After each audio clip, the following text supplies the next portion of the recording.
And live on YouTube.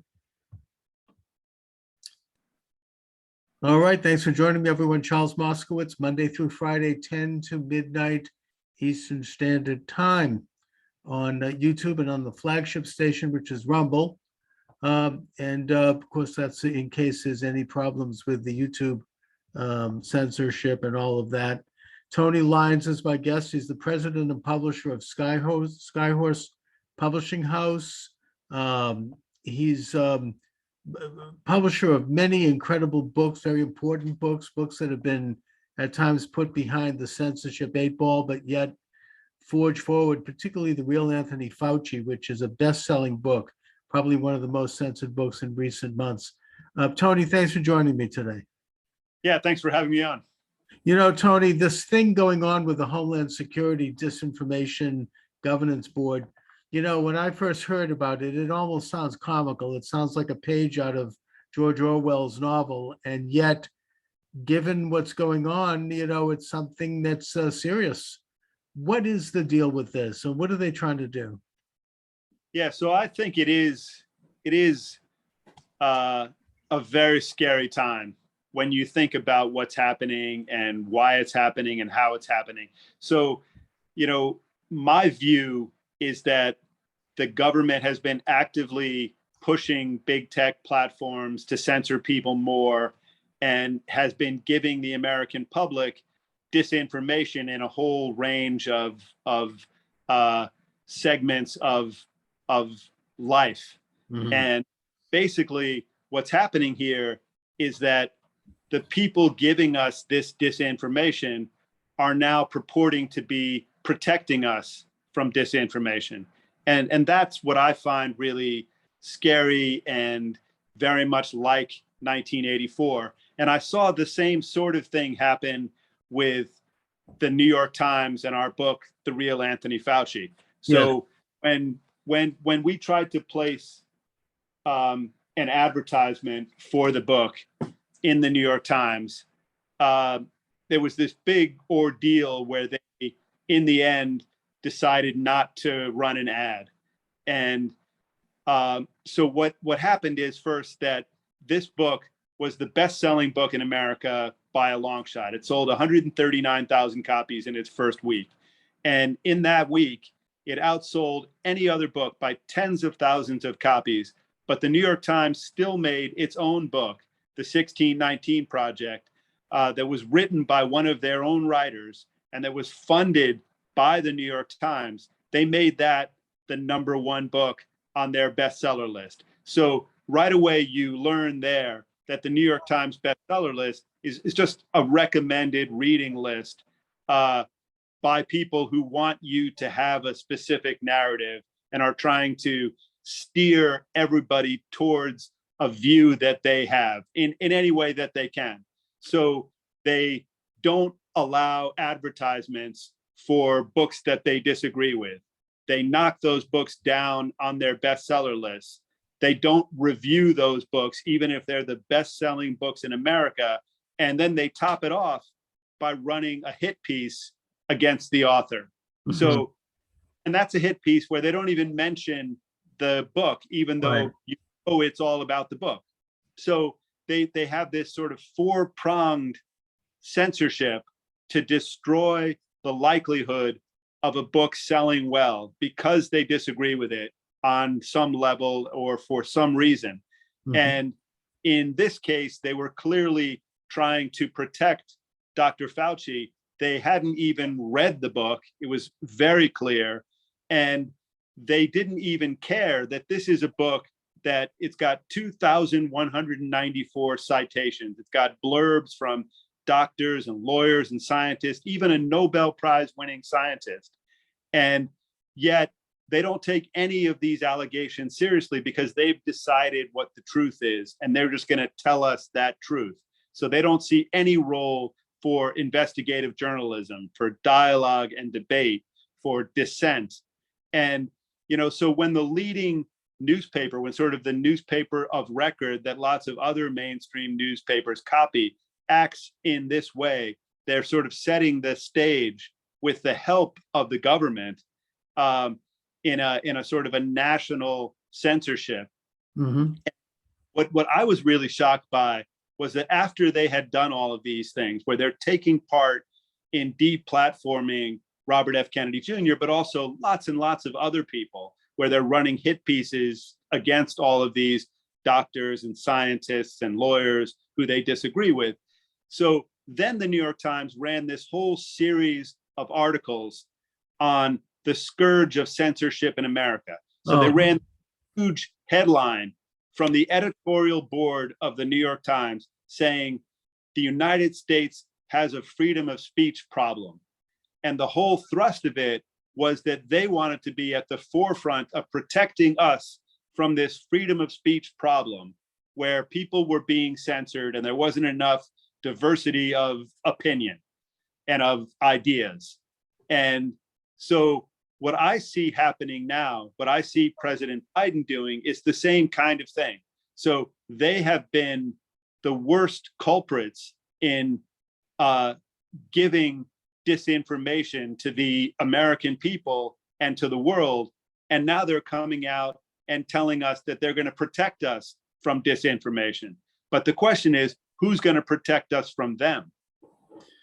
Well, I don't think they're getting away with it, because I think there are enough outlets that they didn't expect to occur. There are enough people like yourself and your book, and people like Steve Bannon and others that are pushing back to the point where they really haven't been able to control the means of communication and the media like they thought they would. And for the New York Times to even have the list that's the so-called bestsellers, how do they, don't they have a metric, some kind of a statistical means to show what the actual bestsellers are? I don't really think that the 1619 Project was a bestseller.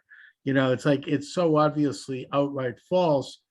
And that for them to claim that they're protecting, free speech, I think that the Durham Committee's already blowing the whistle on the fact that during the phony, the Steele dossier and all of that, the media was just taking press releases from a hack agency and running with it. There was no investigation. They just did it, not mainly partially because they were lazy, but also because they don't want to know, and because they agreed ideologically with this entire agenda of hitting anything Trump. And so, they just basically went completely in the tank and became basically a mouthpiece of the what Steve Bannon, I think, accurately calls the administrative state. And that's where we are. But I feel optimistic. I don't think they're going to get away with it. Yeah, I think what you see more and more is that censorship doesn't work. Is that, how can a book be the most censored book in America on all levels, right, and still more than 1 million copies?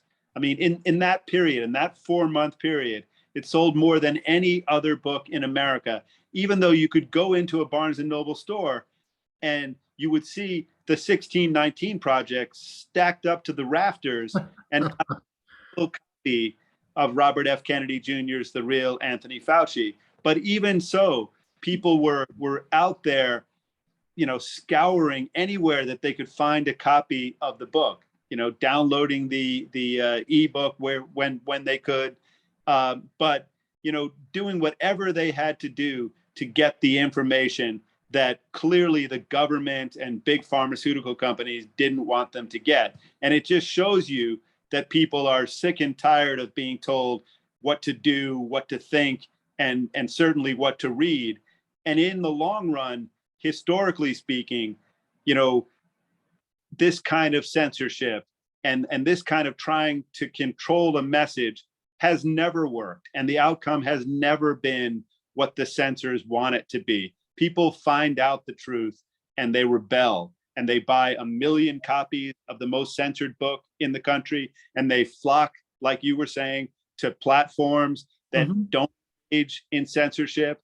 And even Elon Musk buying Twitter, you could see that.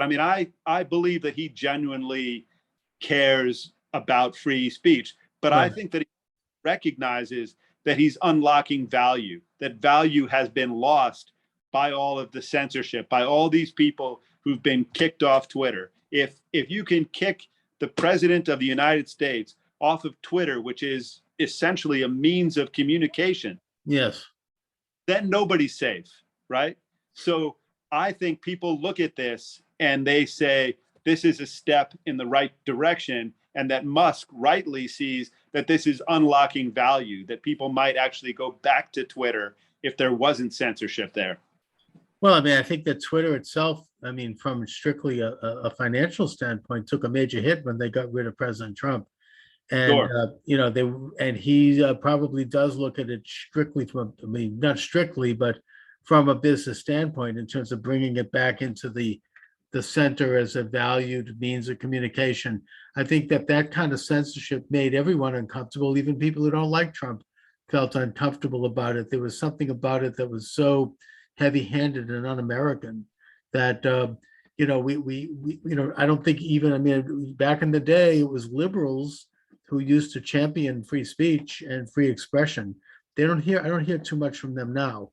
But, you know, here we are at this point, with the New York Times. I mean, this isn't new to the New York Times. I remember Rush Limbaugh used to talk about this, his books being censored or his books never making the bestseller list, even though they were huge sellers, and never getting reviewed, or if they were reviewed, it was, as you say, they'd attack him and they wouldn't even mention the name of the book. But I mean, they still, I mean, in the sort of the normie world, they still hold the high ground. You know, people are going to, you know, average people that I know, you know, my relatives, my friends, people who don't know what the hell is going on in the world, they're not going to get access to your book. They're only going to look at the New York Times. They don't think beyond this kind of colossal edifice of information. So do you think that there's going to be any kind of shattering of this monopolistic censorship of the main stage? I mean, I think that it's starting to happen now, and that it's starting to happen because people understand what's happening. You know, that they look at somebody like Robert F. Kennedy Jr., who, so somebody from the New York Post emailed me saying they were going to do a story. They were fascinated by how well the real Anthony Fauci was doing. They didn't want to write about the book. They had already written this terrible article when the book first came out, saying that it was a book that had no merit, even though they admitted to me that they hadn't read it. Right. So they claim that the book has no merit, even though they don't address any of the allegations in it. And they make fun of Robert F. Kennedy Jr. for writing a book that had so few blurbs, even though it was before publication, so it couldn't have blurbs. Sure.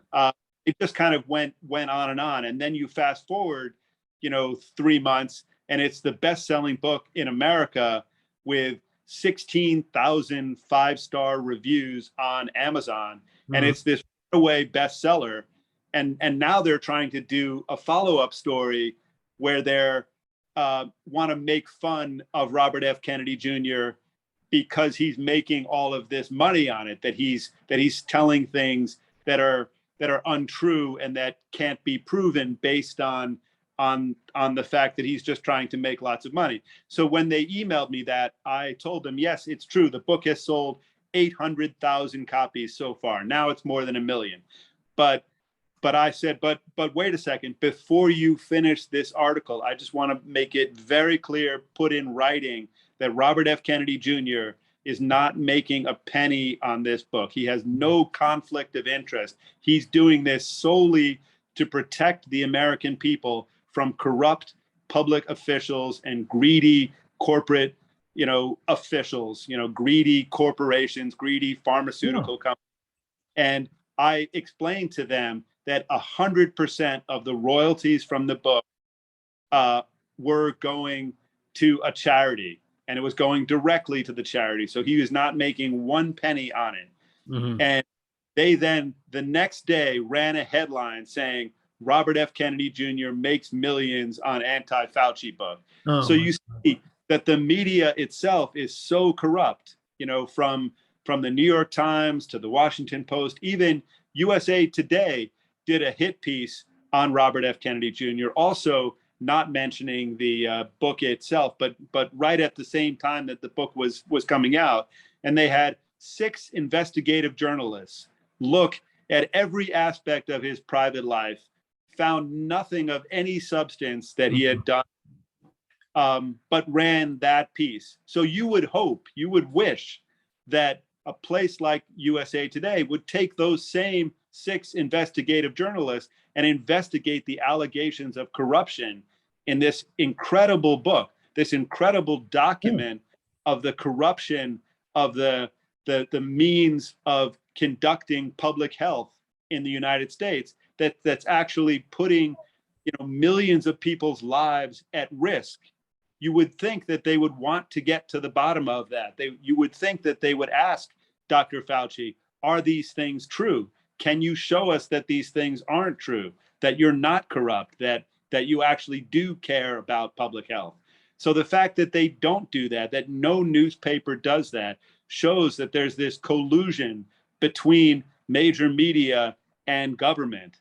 And then to have, like I said before, then to have President Biden saying, even this incredible corruption of the democratic process isn't good enough. Now we have to have this new kind of ministry of truth to make 100% sure that any dissent is silenced.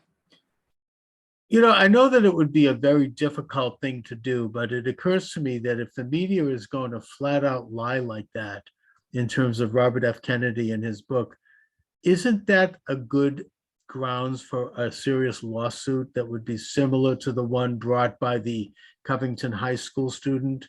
You have outright flat lies in the media that are provable, and that there's a record of them being informed of the truth, and then they went out with the lie anyway.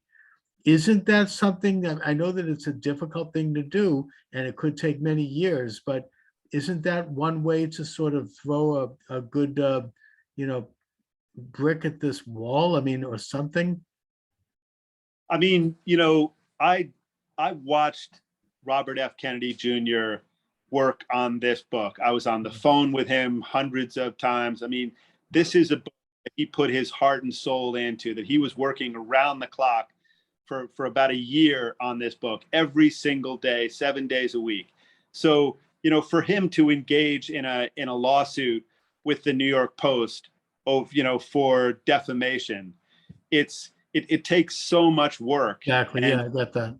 And so much time, when what he's trying to do is stop the corruption of the democratic process. Yes. Stop incredible collusion between public officials and greedy pharmaceutical companies who are trying to make billions of dollars at the expense of public health. And that's such a bigger question that I don't think he wants to spend all his effort defending himself. What he wants to spend his energy on is defending the American people. Right. And, you can only do so much. The obvious, one of the great scams of recent years was the election, the pre-election claim that the Hunter Biden laptop was a Russian disinformation. That's, first of all, the face of it, it's a kooky conspiracy theory by people who claim that others may be involved in misinformation. And it included top-level security people who openly and willingly lied in print about that as a way to try to protect Biden and defeat Trump. It was in a real de facto way, it was a stealing of the election, because had the truth come out about what was in that laptop and what Biden was involved in, he probably would not have ever been elected. Yeah. It is crazy when you think about the fact that 41 high-level public officials sign a document having not even investigated the laptop, but they sign a document saying that it's Russian disinformation and that it's all false, when now there are all these stories coming out saying that it was actually real all the time. And it's so clear, like you said, they just had a narrative. They wanted to get rid of Trump. at all costs. They were willing to do anything, and that there were all these high-level people willing to sign a document that they know isn't true with one purpose in mind. And it's the same kind of thing as with Robert F. Kennedy Jr.'s book, that they were not willing to look at. None of these investigative journalists at any of the mainstream newspapers were willing to look at any of these incredibly serious allegations and look into whether there really is corruption at the highest levels of government, as Bobby Kennedy is accusing Dr. Fauci of. And, you know, the idea that they would all do that together, that nobody at any of these newspapers would investigate the allegations, even now, even 6 months later, Right. None of them have been looked into. And Dr. Fauci hasn't denied any of these claims. So he's been accused of doing things that resulted in people dying, and nobody wants to look into it.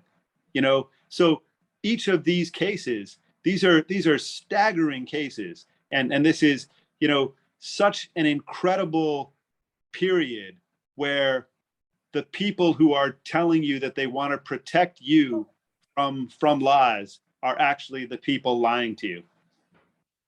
It's really astounding, and it gets into something that I think is deeper than mere corruption.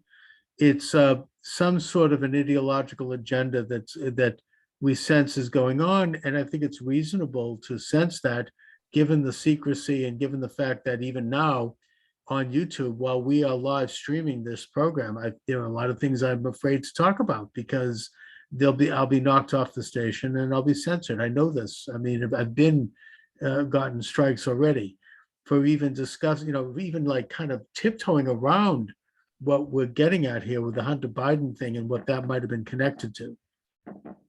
Right. I mean, I was on Tucker Carlson to describe the censorship of the real Anthony Fauci and the attacks on Robert F. Kennedy Jr. without any look at what he was actually claiming. And then that segment itself was censored. So even the publisher, not even describing the content of the book, I was just describing the very real censorship that nobody could disagree with. Each of these things happened. It's easy to prove that they happened. The book did sell 139,000 copies in its first week. It was more than any other book. There's no justification for it being lower down on the bestseller list. The New York Times really did refuse an ad. They really did do a hit piece. I mean, these are all easy to prove allegations. And yet even me discussing that was taken off YouTube. So, you know, it's a level of depravity that I think should shock anybody who cares about the Constitution and about all of our futures. I mean, this is not about right or left. This is about right or wrong. This is about us going in a direction that isn't good for any American. And I think that the proof with regard to this is that when you read your book, when you read Robert F. Kennedy's book, you can see why. It tells you volumes. It tells you everything you need to know in terms of why they are censoring it and why they are part of this problem, and that it is a very sinister agenda. So here we have now, after Elon Musk announces that he intends to purchase Twitter. Apparently he has purchased Twitter, I think. It looks like it's moving forward. It may not happen as quickly as we hope, but the Department of Homeland Security, which was originally set up as a means to protect the United States from Islamic terrorists after 9/11, now predictably, and it was predicted by Senator Ron Paul of Texas, that this eventually would turn into an agency that would go after Americans, and that would basically start to view Americans as domestic terrorists. And that does seem to be what's going on now that the Mayorkas has appointed this nutcake, head of this agency, this radical leftist who has been very, has had it wrong in every sense on Twitter, making really bizarre and outlandish claims. and that this agency is going to be given teeth in terms of censoring and in terms of criminalizing people. So, Tony, what do you think is going to happen here? What is this agency going to do? Is it going to get? Is this actually going to happen? Is it going to have legs?